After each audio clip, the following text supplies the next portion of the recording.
معزز سامعین، گزشتہ خطبہ جمعۃ المبارکہ میں آپ نے سماعت فرمایا ہے کہ وَمَن يَتَوَكَّلْ عَلَى اللَّهِ فَهُوَ حَسْبُهُ، جو اللہ سبحانہ و تعالی عز و جل پر توکل، مکمل اعتماد اور بھروسہ اور اپنے کام کا نتیجہ اس کے سپرد کر دیتا ہے، اللہ ذو الجلال والاکرام خود اسے کافی ہو جاتے ہیں۔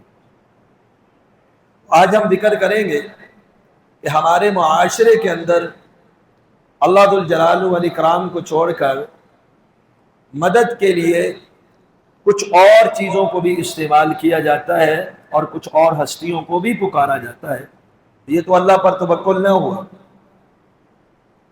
نفع اور نقصان کا مالک اللہ ذو الجلال والاکرام ہے، اور ہمیں نفع اور نقصان، جب نقصان ہو جائے اسی سے مدد مانگنی چاہیے، نفع کی طلب اسی سے کرنی چاہیے۔ ہمارے یہاں کیا ہوتا ہے، یا تو گاڑی کو ایکسیڈنٹ سے بچانے کے لیے کالی جوتی، مکان کو نظر سے بچانے کے لیے کالی ہانڈی، بچے کو نظر سے بچانے کے لیے لال یا کالا دھاگا، اور اس طرح کی چیزیں۔ پھر کچھ درخت، کچھ پتھر، کچھ قبریں اور کچھ ایسی جگہیں جنہیں ہم بڑا متبرک بھی سمجھتے ہیں اور وہاں سے اپنی فریادیں لے کر جاتے ہیں، انہیں آستانہ بولتے ہیں۔ وہاں سے کچھ لوگ شفائیں بھی مانگ رہے ہوتے ہیں، اولادیں بھی مانگ رہے ہوتے ہیں، اور نہ جانے کیا کیا خرافات وہ وہاں پر جا کر کرتے ہیں۔ تو آج یہ چیز بھی ذہن نشین کر لیں کہ کوئی بھی ہستی جسے خود مشکل آ جائے، جسے خود حاجت ہو، وہ کسی کی حاجت روا نہیں ہو سکتی، اور وہ کسی کی مشکل کشا نہیں ہو سکتی۔ جتنے بھی لوگ ہیں، اب اگر اللہ کی مخلوقات کو دیکھا جائے، اللہ ذو الجلال والاکرام کی مخلوقات میں اگر سب سے افضل، اعلیٰ، اونچے مقام والے، عالی مرتبت اگر کوئی ہے، جنوں میں بھی، فرشتوں میں بھی، انسانوں میں بھی، اور تمام مخلوقات میں، وہ کون ہے؟ محمد صلی اللہ علیہ وسلم اور باقی انبیاء کی جماعت سب سے عالی مرتبت ہوتی ہے۔ اللہ کی مخلوق میں انبیاء سے افضل کوئی اور ہستی نہیں ہوتی۔ ہم قرآن و سنت سے دیکھتے ہیں، کیا انبیاء مشکل کشا ہیں؟ یہ تو آپ ذہن نشین کر لیں کہ جو مشکل، زیر مشکل ہو جائے وہ مشکل کشا تو نہیں نہ ہو سکتا۔ اب اللہ تعالیٰ نے انسانیت کی جو ابتدا کی ہے، دنیا و کائنات کے پہلے انسان ابو البشر نبی بھی ہیں، اور اولاد آدم کے والد بھی ہیں، ابو البشر ہیں۔ کون ہیں؟ آدم علیہ السلام۔ معروف واقعہ ہے، ہم اس کی تفصیل کے اندر تو نہیں جائیں گے۔ سورہ بقرہ کے اندر بھی اس کی موجود ہے، سورہ اعراف کے اندر بھی موجود ہے، سورہ اعراف کی آیت نمبر 23 میں۔ اور اس سے قبل جب جنت کے اندر ایک درخت سے منع کیا گیا، لازمی نہیں وہ درخت گندم ہو، یہ ہمارے معاشرے میں مشہور بات ہے، وہ درخت کا تعین کہیں بھی نہیں ہے کہ وہ گندم تھا یا کوئی اور تھا۔ تو ایک درخت کے کھانے سے روکا، ان سے غلطی ہو گئی اور انہوں نے وہ درخت اور وہ پھل کھا لیا۔ اب کیا ہوا، جو جنت کا لباس تھا ان سے اتر گیا۔ فَتَفِقَا يَخْصِفَانِ عَلَيْهِمَا مِنْ وَرَقِ الْجَنَّةِ، اور وہ جنت کے پتے اپنے اوپر اوڑھنے لگے اپنے پردے کے لیے۔ یہ ایک مشکل گھڑی تھی ان پہ آئی، ان کو جنت سے پھر زمین کے اندر اتارا بھی گیا۔ انہوں نے اس وقت اس مشکل میں اگر پکارا، مشکل کشائی طلب کی، تو کہاں سے کی؟ کیا یہ کہا کہ میں خود ہی مشکل کشا ہوں، پہلا انسان ہوں، نبی ہوں، اللہ کا چنیدہ ہوں، اللہ نے ہاتھ سے بنایا ہے، فضیلتیں بخشی ہے؟ نہیں۔ ربنا ظلمنا انفسنا وان لم تغفر لنا وترحمنا لنكونن من الخاسرین ربنا ظلمنا انفسنا، اے ہمارے رب، اے ہمارے پالنے والے، ہم نے اپنی جانوں پہ ظلم کیا، اور اگر تو نے ہمیں نہ بخشا تو ہم نقصان اٹھانے والوں میں سے ہو جائیں گے۔ یہاں پر بھی بعض لوگوں نے من گڑت روایتیں بنا لی اور بیان کر لی۔ کتب احادیث میں مستند طور پر ایسی کوئی روایت نہیں ملتی کہ انہوں نے نام دیکھا محمد صلی اللہ علیہ وسلم کا اور وسیلے سے دعا مانگی، حالانکہ قرآن مجید سورہ اعراف کے اندر وضاحت کے ساتھ موجود ہے، سورہ بقرہ کے اندر وضاحت کے ساتھ موجود ہے۔ فَتَلَقَّىٰ آدَمُ مِن رَبِّهِ کلمات، آدم علیہ السلام نے اپنے رب سے کچھ کلمات سیکھے، اور وہ کلمات کیا تھے؟ سورہ اعراف میں آیت نمبر 23 میں ربنا ظلمنا انفسنا وَإِن لَّمْ تَغْفِرْ لَنَا وَتَرْحَمْنَا لَنَكُونَنَّ مِنَ الْخَاسِرِينَ۔ تو یہاں مشکل میں پکارا کس کو؟ اور پکارنے والا کون ہے؟ جسے مشکل آئی ہے۔ حضرت نوح علیہ السلام بڑا لمبا عرصہ ہے تبلیغ کا، 950 سال صرف تبلیغ ہے، 950 سال، اور شرک کی ابتدا کے بعد سب سے پہلے توحید کے دائی آدم علیہ السلام جب آئے تو شرک تو نہیں تھا نا، اور سب سے پہلے توحید کے دائی کون ہے؟ نوح علیہ السلام۔ وہ بھی واقعہ لمبا ہے، صرف اشارتاً سورہ ہود کی آیت نمبر 47 میں، اور اس سے قبل جو واقعہ بیان کیا، کشتی بنائی، قوم نے جب نہیں مانا اور اس کشتی کے اوپر صرف اہل ایمان کو بٹھایا، سیلاب آ گیا۔ اب سیلاب کے اندر ساری قوم کے لوگ جو ایمان والے نہیں ہیں غرق ہو رہے ہیں، ڈوب رہے ہیں، اور اہل ایمان اس کشتی کے اندر محفوظ ہے نوح علیہ السلام کے ساتھ۔ اللہ کے نام سے وہ کشتی چل رہی ہے، بسم اللہ مجریہا و مرساہا۔ نوح علیہ السلام کیا دیکھتے ہیں؟ بیٹا بھی پانی کے اندر غرق ہو رہا ہے، اور پھر پکارتے ہیں یا بنی ارکب معنا، اے بیٹے ہمارے ساتھ سوار ہو جا، یا بنی ارکب معنا، اے بیٹے ہمارے ساتھ اس کشتی میں سوار ہو جا۔ اب کشتی میں سوار ہونے کے لیے کیا ضروری تھا؟ ایمان۔ ایمان کے بغیر تو اس کشتی میں کوئی نہیں آ سکتا، چاہے وہ نبی کا بیٹا ہی کیوں نہ ہو۔ اب نبی نوح علیہ السلام کا بیٹا ہے، اور جب بیٹا پانی میں غرق ہو رہا ہو، ایک باپ کا دل دکھتا ہے، ابھی دنیا میں بھی غرق ہو رہا ہے، جہنم میں بھی جائے گا، کہا بیٹے ہمارے ساتھ سوار ہو جا۔ بیٹے نے کہا سآوی الی جبل یعصمنی من الماء، میں پہاڑ پہ چڑھ جاؤں گا، وہ مجھے پانی سے بچا لے گا۔ جب سیلاب آئے، پانی آئے، پہاڑ کی چوٹی محفوظ ہوتی ہے، ادھر پانی کی پہنچ نہیں، میں وہاں چڑھ جاؤں گا۔ پھر انہوں نے کیا کیا؟ مشکل کشا کو پکارنا شروع کر دیا، اللہ میرا بیٹا غرق ہو رہا ہے، اس کو بچا لے۔ ہمارے یہاں تو کہہ دیا کہ 12 سال بعد دولہا بھی نیا نویلا اور دلہن بھی ویسی کی ویسی، پورے براتیوں سمیت حضرت نے نکال دی، اور یہاں بیٹا غرق ہو رہا ہے لیکن نکال، جسے اللہ ڈبو دے اسے کوئی نکال، جس کا بیڑا اللہ غرق کر دے اس کا کوئی بیڑا تار نہیں سکتا ہے۔ یہ تو ہمارے یہاں بدعقیدگی ہے، خدا دا پکڑا چھڑا لے محمد، محمد دا پکڑا چھڑا کوئی نہیں سکتا صلی اللہ علیہ وسلم۔ یہاں یہ چھڑانا چاہتے ہیں، پانی سے نکالنا چاہتے ہیں، پہلے اس کو پکارا، نہیں مانا، اللہ کو پکارا، اللہ میرا بیٹا میرے اہل میں سے ہے، ان ابنی من اہلی وان وعدک الحق، اللہ تیرا وعدہ بھی سچا ہے، میرے بیٹے کو یہاں سے نجات دے دے۔ اللہ تعالیٰ نے کہا یا نوح انہ لیس من اہلک انہ عمل غیر صالح، یہ ایمان والا نہیں ہے، نوح تیری اہل میں سے نہیں، اس کا عمل صالح نہیں ہے۔ صرف نسب کام نہیں آئے گا، ایمان و عمل کام آئے گا۔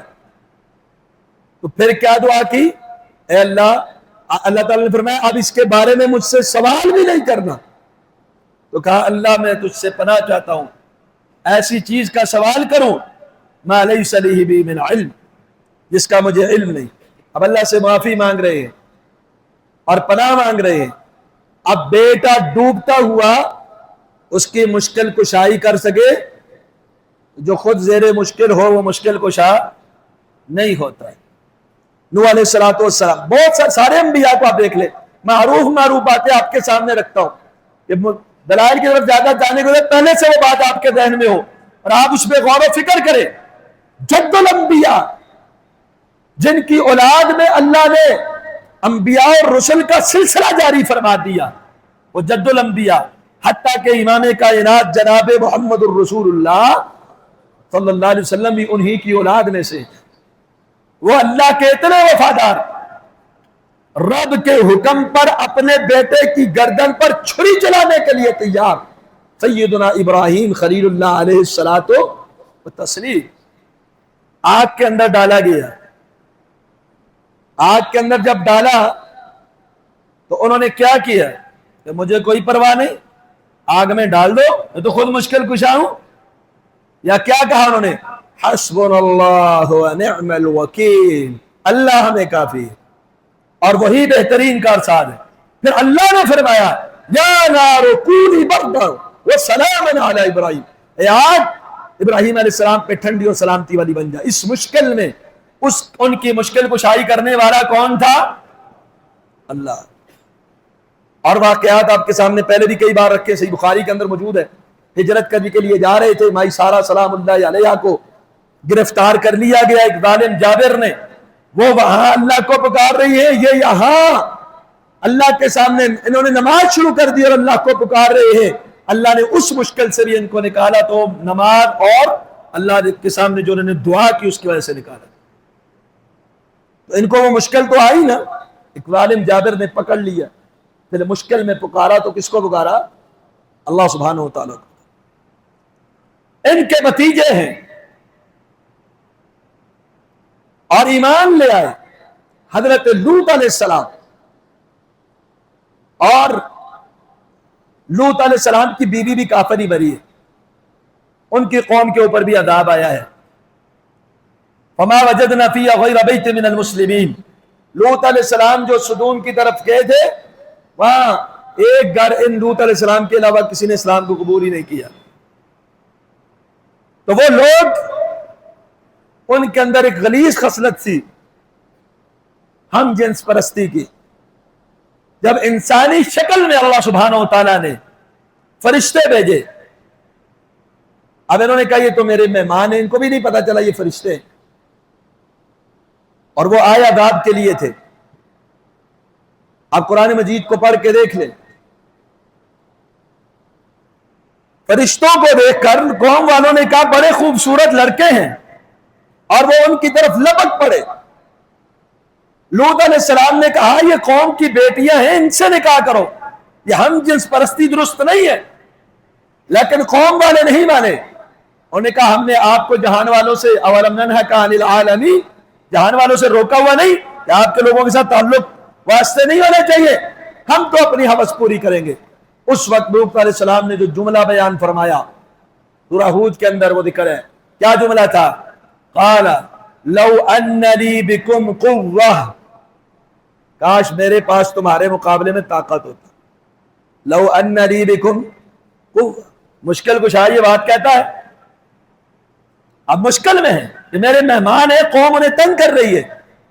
کہا لو ان لی بکم قوہ او آوی الی رکن شدید، یا میں کسی مضبوط قلعے کے اندر پناہ لے لیتا، کاش میرے پاس تمہارے مقابلے کی قوت ہوتی.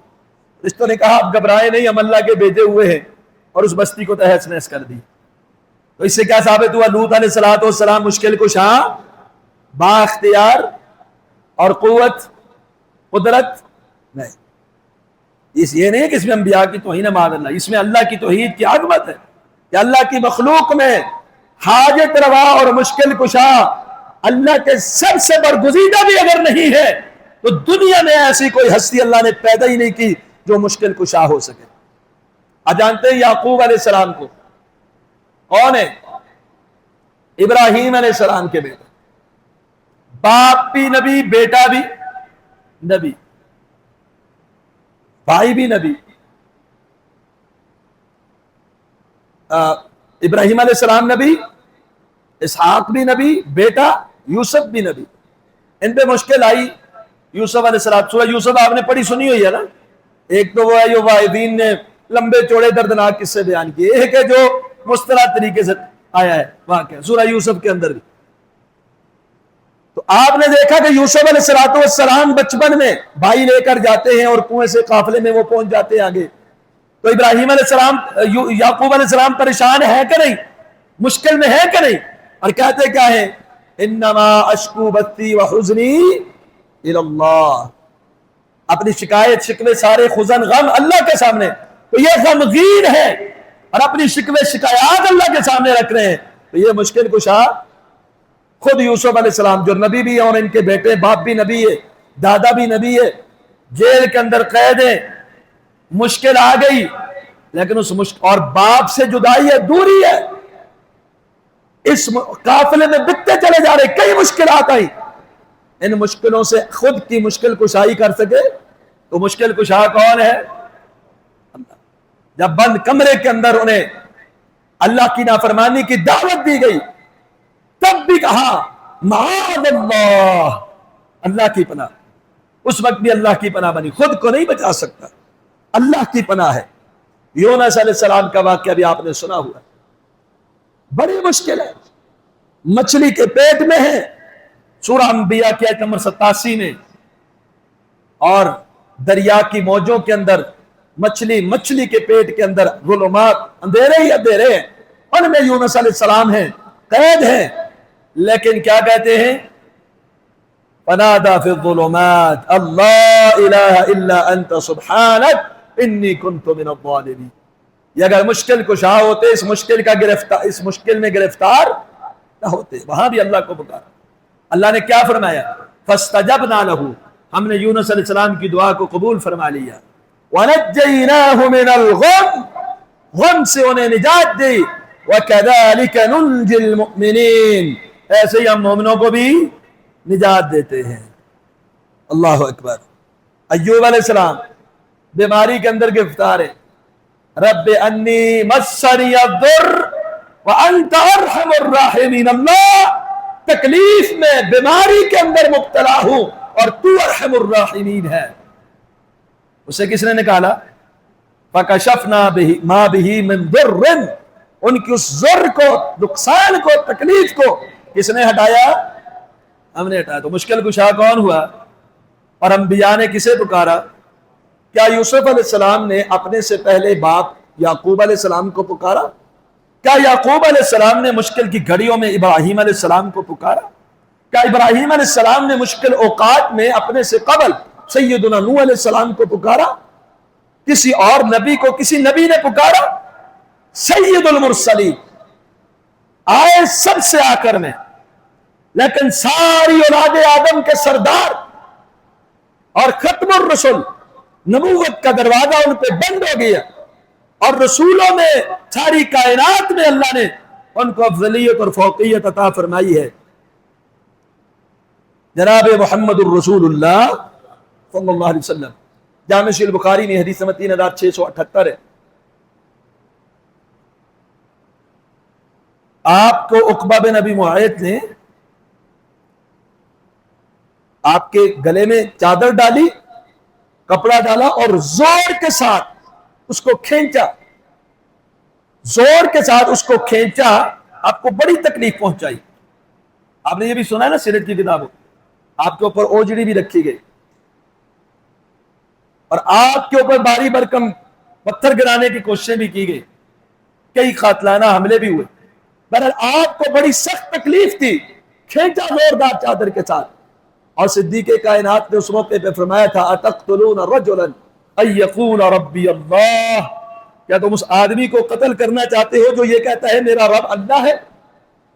آپ اگر سیرت کا مطالعہ کریں, کتنے ہی مقامات ایسے آئے, احد کا میدان ہو تب بھی, طائف کا واقعہ تب بھی, اور دیگر کئی غزوات کے اندر اور غزوات کے علاوہ بھی آپ کے اوپر بڑی پریشانیاں, تکالیف, مصائب اور مشکلات آئیں, لیکن امام الانبیاء جناب محمد الرسول اللہ صلی اللہ علیہ وسلم نے کبھی یہ نہیں کہا کہ مشکل کشا تو ہم خود ہیں, بلکہ جب بھی پکارا تو کس کو پکارا؟ تو جب نبی علیہ السلام پر مشکل آ سکتی ہے تو جس پر مشکل آئے وہ مشکل کشا نہیں ہوتا. کتنی واقعات ہیں کہ نبی علیہ السلام کے دور میں آپ صلی اللہ علیہ وسلم کے اوپر تکالیف آئی، بلکہ رسول اللہ صلی اللہ علیہ وسلم نے تو یہ بھی فرمایا ہے جامع ترمذی میں حدیث نمبر 2398، اشد الناس بلاء الانبیاء ثم الامثل، اگر دنیا میں سب سے زیادہ تکالیف کا سامنا کرنا پڑتا ہے، آزمائشوں سے گزرنا پڑتا ہے، تو وہ انبیاء کرام علیہ الصلوۃ والتسلیم کی جماعت ہے۔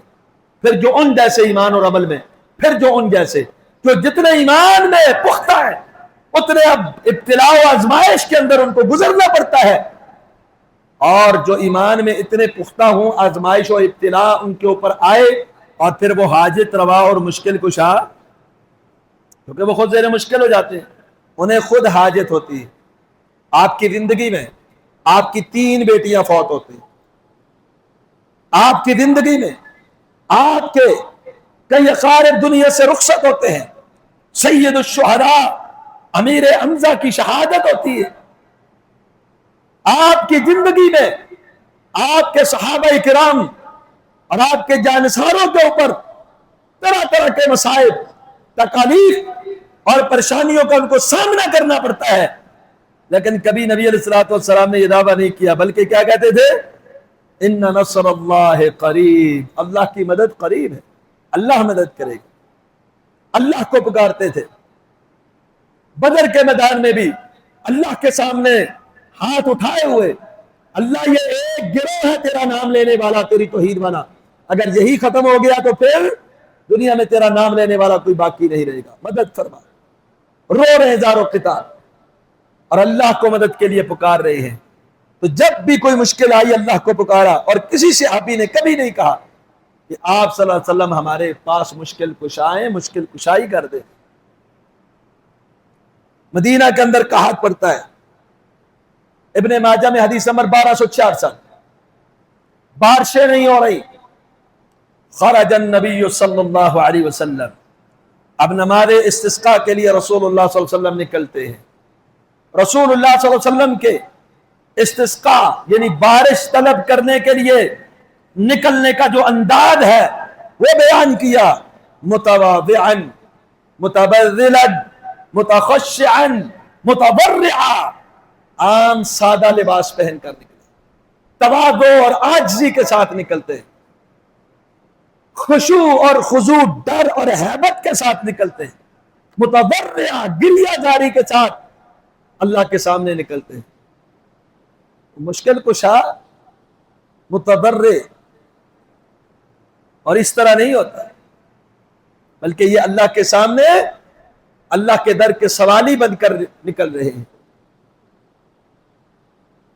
اور پھر ابو داؤد میں حدیث نمبر 1173 ہے، آپ نماز استسقاء پڑھاتے ہیں، آپ اس میں دعا مانگتے ہیں۔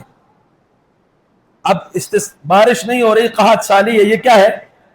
مشکل ہے، مشکل ہے نا، پریشانی ہے۔ آپ دعا کیا مانگ رہے ہیں؟ الحمدللہ رب العالمین الرحمن الرحیم مالک یوم الدین اللہم انت اللہ لا الہ الا انت الغنی ونحن الفقراء انزل علینا الغیث۔ پہلے اللہ کی تعریف بیان کی، اس کے بعد کہا اللہم انت اللہ لا الہ الا انت، اے اللہ تیرے سوا کوئی عبادت کے لائق نہیں۔ اگلے جملے پہ غور کریں، کیا فرماتے ہیں؟ انت الغنی ونحن الفقراء۔ امام کائنات جناب محمد الرسول اللہ صلی اللہ علیہ وسلم ہے اور آپ کے جانثار صحابہ کرام ہیں، آپ کہہ رہے اللہ تو غنی ہے، تو بے پرواہ ہے، وَنَحْنُ الْفُقَرَاء، اور ہم سارے کیا ہیں؟ ہم سارے کیا ہیں؟ فقیر کیا ہوتا ہے؟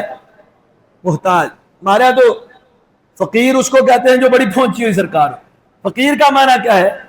محتاج۔ کیا کہا؟ اللہ غنی بے پرواہ تو ہے، فقیر میں ہوں۔ بات یہاں یہ بہت بڑا فقیر ہے، مطلب بہت بڑا محتاج ہے۔ جو بہت بڑا محتاج حاجت روا کیسے بن گیا؟ کہتے ہیں فلاں بہت بڑا فقیر ہے، اگر بہت بڑا فقیر ہے تو وہ بہت بڑا حاجت روا کیسے بن گیا؟ مشکل کشا کیسے بن گیا؟ کہا اللہ ہم فقیر ہیں، صحابہ بھی کہا اللہ یہ فقیر ہیں، امام کائنات کہہ رہے ہم فقیر ہیں۔ فقیر مطلب محتاج، اللہ تیرے در کے سوالی ہے، محتاج ہے تیرے، تو بے پرواہ ذات ہے، تو کسی کا محتاج نہیں ہے۔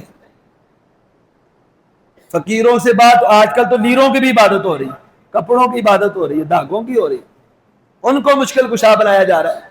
کوئی فقیر اور کوئی پہنچی ہوئی سرکار مشکل کشا حاجت روا نہیں ہو سکتی۔ تو آپ کہہ رہے ہیں اللہ انت الغنی، اور اللہ تعالیٰ نے خود فرمایا سورہ فاطر سورہ نمبر 35 آیت نمبر 15، آپ غور کریں قرآن مجید جا کر کھولے، جس کا مرضی ترجمہ پڑھ لے، کوئی مسئلہ نہیں ہے۔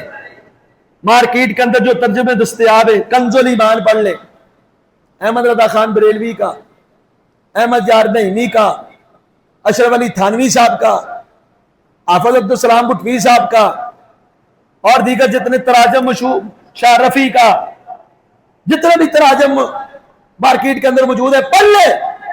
یا ایھا الناس، اے لوگو، انتم الفقراء الی اللہ، الناس میں پوری انسانیت کو خطاب ہے، پورے لوگوں کو خطاب ہے، کہا سارے کے سارے اللہ کے در کے محتاج ہو، واللہ هو الغنی الحمید، غنی اور بے پرواہ ذات اگر کوئی ہے تو وہ اکیلی عرش والی، واللہ هو الغنی، واللہ هو الغنی کے اندر حصر ہے۔ حصر کا مطلب کیا ہے؟ اللہ ہی بے پرواہ ہے، اس کے علاوہ کوئی اور غنی بے پرواہ، اس کے علاوہ کوئی ہستی نہیں، اللہ نے بنائی نہیں۔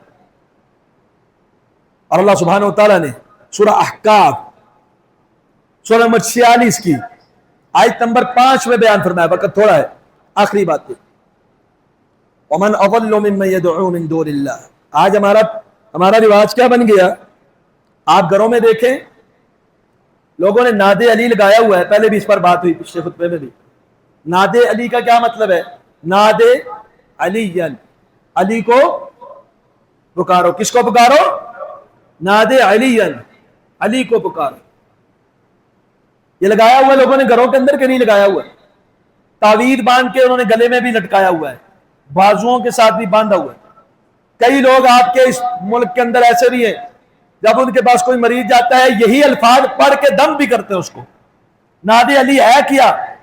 ناد علی مظہر العجائب تجدہ عونا لک فی المصائب، علی کو پکارو جو عجیب عجیب چیزیں ظاہر کرنے والا ہے، اسے آپ مصیبتوں میں مددگار پاؤ گے۔ اور جو نبی علیہ السلام نے فرمایا تھا من کنت مولاہ فھذا علی مولاہ لہ، مولا کا مطلب دوست ہے، مولا کا مطلب آزاد کردہ غلام بھی ہے، مولا کا مطلب کزن بھی ہے، مولا مشترک المعانی لفظ ہے۔ نبی علیہ السلام نے حضرت علی رضی اللہ عنہ کو مددگار نہیں کہا، نہ ہی وہ مشکل کشا ہے۔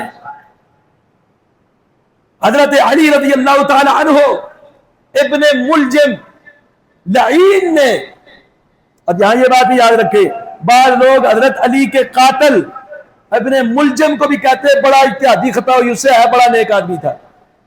یہ آپ کے جال والا بابا بھی یہی کہتا تھا، جو حضرت علی کا قاتل ہے، سازشی ہے، وہ انسان اس سے کیسے اجتہادی خطا ہو سکتی ہے؟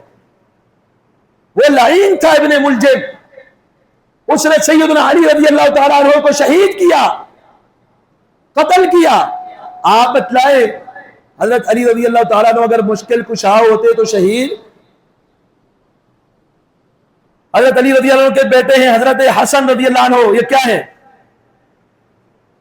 اہل بیت بھی ہیں، جنتی جوانوں کے سردار بھی ہیں۔ کیا ہوا انہیں؟ زہر دیے گئے، مشکل کشا کو زہر، حاجت روا کو زہر۔ سیدنا حسین رضی اللہ تعالی عنہ اور ان کی شہادت کو بیان کرتے ہوئے لوگ روتے بھی ہیں، رلاتے بھی ہیں، روتے بھی ہیں اور رلاتے بھی ہیں، اور کہتے بڑی مظلومانہ شہادت ہوئی ہے۔ مشکل کشا کبھی مظلوم، ڈنڈے کے اوپر لکھ دیا یا حسین مدد، لیکن مشکل کشا کبھی مظلوم نہیں ہوتا، مشکل کشا کی مظلومانہ شہادت نہیں ہوتی۔ لوگ اس کے بعد پکارتے ہیں پیر عبد القادر جیلانی رحمہ اللہ کو، پکارتے کہ نہیں پکارتے؟ ان کی کتابیں آپ پڑھ لیں، وہ تو کہتے ہیں کہ اگر تمہارے جوتے کا تسمہ بھی نہیں، وہ بھی اللہ سے مانگو، کسی اور سے مانگنے کی اجازت نہیں۔ لوگوں نے انہیں غوث بنا دیا، فریادیں سننے والا۔ لوگ آپ کے ملک میں مدفون علی اجویری، ان کو بھی کہتے ہیں یہ بڑے مشکل کشا حاجت روا داتا گنج بخش ہے، لیکن وہ ان کی کتاب ہے کشف المحجوب، اس میں بڑی عجیب عجیب چیزیں بھی لکھی ہوئی ہیں، لیکن ایک بات یہ بھی لکھی ہوئی ہے، کسی مخلوق سے مدد مانگنا ایسے ہے جیسے جیل کا قیدی جیل کے قیدی سے مدد مانگے۔ اب جیل کا جو قیدی ہے وہ دوسرے قیدی کی مدد کر سکتا ہے؟ وہ تو خود قید میں ہے۔ ایک آدمی خود قید میں ہے، دوسرا بھی قید میں ہے، یہ اس کو کہے مجھے باہر نکالو، اگر اس نے تمہیں باہر نکالنا ہوتا خود باہر نکل جاتا۔ وہ کہتے ہیں کہ کسی مخلوق سے مدد مانگنا ایسے ہے کہ استعانت المسجون من المسجون، جیسے قیدی قیدی سے مدد مانگ رہا، وہ بھی مشکل کشا اور حاجت روا نہیں ہے۔ تو بہرحال اللہ سبحانہ وتعالی نے سورہ احقاف سورہ نمبر 46 کی آیت نمبر 5 میں فرمایا وَمَنْ أَضَلُّ مِمَّنْ يَدْعُو مِن دُونِ اللَّهِ، اس سے بڑھ کر گمراہ کون ہے جو اللہ کے علاوہ ان ہستیوں کو پکارتا ہے لا يستجیب له الى یوم القیامہ، جو انہیں قیامت تک جواب نہیں دے سکتے، وَهُمْ عَنْ دُعَائِهِمْ غَافِلُونَ، حاجت پوری کرنا دور کی بات، مشکل کشائی کرنا دور کی بات، یہ ان کی پکار سے کیا ہے؟ بے خبر ہے، غافل ہے۔ اور مشکل کشا ہے کون؟ سورہ فاطر اللہ سبحانہ وتعالی فرمایا وَالَّذِينَ يَدْعُونَ مِن دُونِهِ مَا يَمْلِكُونَ مِن قِطْمِيرٍ، یہ جنہیں اللہ کے علاوہ پکارتے ہو، کھجور کے اندر جو گٹھلی ہے، گٹھلی کے اندر ایک باریک سا چھلکا ہے، اس کے بھی مالک، جو مالک نہ ہو حاجات کیسے پوری کر سکتا ہے؟ مشکل کشا کیسے بن سکتا ہے؟ اس کھجور کی گٹھلی کے چھلکے کا بھی مالک ہے۔ ان تدعوہم لا يسمعوا دعاءکم، اگر تم انہیں پکارو تمہاری پکار نہیں سنیں گے، وَلَوْ سَمِعُوا مَا اسْتَجَابُوا لَكُمْ، اگر سن لیں تو پوری کر سکتے، لیکن یہی نہیں، بات جہاں ختم نہیں ہوتی کہ سن نہیں سکتے، پوری نہیں کر سکتے۔ وَيَوْمَ الْقِيَامَةِ يَكْفُرُونَ بِشِرْكِكُمْ، تمہارے شرک کا کل قیامت والے دن وہ انکار کریں گے، اللہ نے ہماری عبادت نہیں کی، ہمارا ان سے کوئی تعلق نہیں، برات کا اعلان کر دیں۔ اللہ اکبر۔ پکارے کس کو؟ سورہ نام آیت نمبر 16-17 وَإِن يَمْسَسْكَ اللَّهُ بِضُرٍّ فَلَا كَاشِفَ لَهُ، اگر اللہ تمہیں تکلیف دے دے کوئی اور ہٹانے والا، تکلیف جس سے بھی ہو اس کا کوئی اور مشکل کشا نہیں۔ اَمَّن يُجِيبُ الْمُضْطَرَّ إِذَا دَعَاهُ وَيَكْشِفُ السُّوءَ أَإِلَٰهٌ مَّعَ اللَّهِ، کہ اللہ کے ساتھ کوئی ہے جو لاچار کی لاچاری ختم کر دے؟ وَإِن يَمْسَسْكَ اللَّهُ بِضُرٍّ، اللہ تکلیف دے کوئی ہٹانے والا نہیں، اللہ اگر کوئی فائدہ دے دے اسے کوئی موڑنے والا کوئی کائنات کے اندر اللہ نے پیدا ہی نہیں کیا۔ لہو دعوت الحق، پکارنا کس کو ہے؟ حق، حق کی پکار کس کے لیے ہے؟ لہو دعوت الحق، صرف پکار اسی کی برحق ہے۔ اس کے علاوہ اگر آپ کسی کو پکاریں گے یا علی مدد، یا غوث مدد، یا فلاں مدد، یا فلاں مدد، لہو دعوت الحق، صرف اور صرف یا اللہ۔ لہو دعوت الحق کا کیا معنی ہے؟ مفہوم ملتا ہے صرف اور صرف یا اللہ۔ اور آگے اللہ تعالیٰ نے کیا فرمایا؟ جنہیں اللہ کے علاوہ پکارتے ہیں نا، اس کی مثال ایسے ہے جیسے ایک پیاسا کنویں کے پاس کھڑا ہو کے ایسے ہاتھ کرے اور کہے کہ لیبلغ فاہ، یہ پانی خود بخود چل کے میرے منہ میں آ جائے، وما ہوا ببالغہ، لیکن وہ پانی اس کے پاس پہنچنے والا نہیں۔ جیسے وہ پانی خود چل کے اس پیاسے کی پیاس نہیں بجھا سکتا، اللہ کے علاوہ کسی سے مشکل کشائی کروائی تو یہی حال ہے، کسی سے حاجت روائی کروائی تو یہی حال ہے۔ تو اللہ سے دعا ہے اللہ ہمیں کتاب و سنت کے مطابق صحیح عقائد اپنانے کی توفیق عطا فرمائے، اللہ شرک کی، بدعات و خرافات کی آلودگی اور نجاست سے محفوظ کرتے ہوئے کتاب و سنت پر قائم اور دائم رکھے، اسی پر ہمارا خاتمہ ہو۔ اقول قولی ھذا استغفر اللہ لی ولکم۔